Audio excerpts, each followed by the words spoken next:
কিভাবে একটি পুরাতন ড্রেস থেকে একটি স্কার্ট এবং একটি নতুন টপ বানিয়ে সেটটি তৈরি করলাম। আজকে হচ্ছে আমি এই ভিডিওটি শেয়ার করব। তো এখানে হচ্ছে আমি প্রায় ২.৫ গজ পরিমাণ কাপড় নিয়ে নিয়েছি টপটা তৈরি করার জন্য।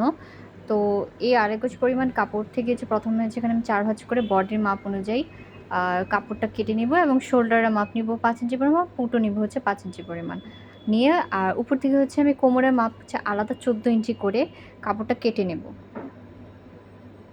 কেটে নেওয়ার পর হচ্ছে মাপ অনুযায়ী হচ্ছে আমরা শোল্ডারটা কেটে নিব। আর সামনে এবং পেছনের গলা হচ্ছে আমরা কাটবো না। কারণ এখানে হচ্ছে আমরা আ ভি-নেক কুর্তির মতো নেক দেব। যে আপনারা দেখতে পাচ্ছেন।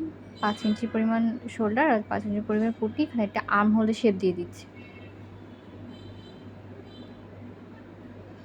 এখন হচ্ছে মার্ক অনুযায়ী কেটে ফেলবো।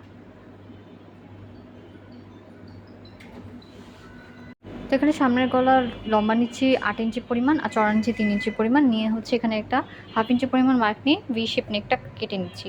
কেটে নেওয়ার পর হচ্ছে পিছনের গলার লম্বা নিচ্ছি হচ্ছে ৩ ইঞ্চি ১ ইঞ্চি পরিমাণ, চওড়া নিচ্ছি হচ্ছে ৩ ইঞ্চি পরিমাণ।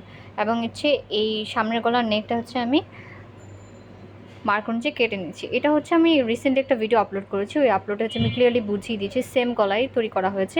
আপনারা চাইলে ওই ভিডিওটা দেখে নিতে পারেন। এই যে আমি পিছনের গলাটাও এখানে কাট করে নিচ্ছি।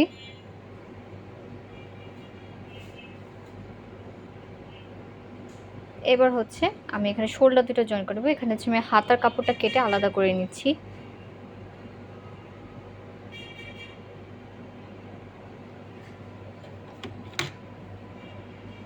এবার হচ্ছে আমি আগের ভিডিওর মতন এখানে পুরো রাউন্ডের গলার মাপটা নিয়ে নিচ্ছি।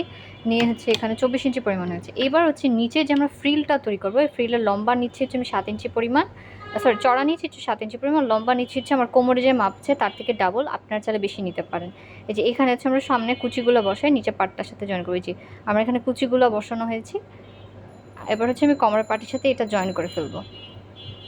এবার হচ্ছে যেরকম বললাম এখানে হচ্ছে আমি প্রায় ২৪ ইঞ্চি পরিমাণ লম্বা একটা কাপড় নিচ্ছি আর চড়া নিচ্ছি হচ্ছে ২ ইঞ্চি, চড়া নিচ্ছি ৪ ইঞ্চি পরিমাণ, এটা মাঝখান দিয়ে ভাঁজ করে পুরো রাউন্ডে হচ্ছে এইভাবে সেলাই করে দেবো।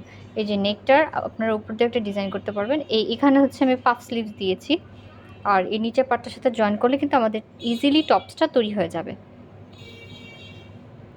এবার হচ্ছে আমার এই ড্রেসটার ভিডিও আপনারা আমার চ্যানেলে আছে কীভাবে বানিয়েছি। এখন এটার উপরের সাইডটা কেটে নিয়ে আমার বেল্টের পরিমাণ কাপড় রেখে দেন হচ্ছে আমি এইটা অ্যাজ এ ড্রেসটা স্কার্ট হিসেবে তৈরি করবো। This a final look of this dress. আশা করি ভিডিওটা ভালো লেগেছে। আর নেক্সট আপনারা কীরকম ভিডিও চান অবশ্যই জানাবেন। আসসালামু আলাইকুম।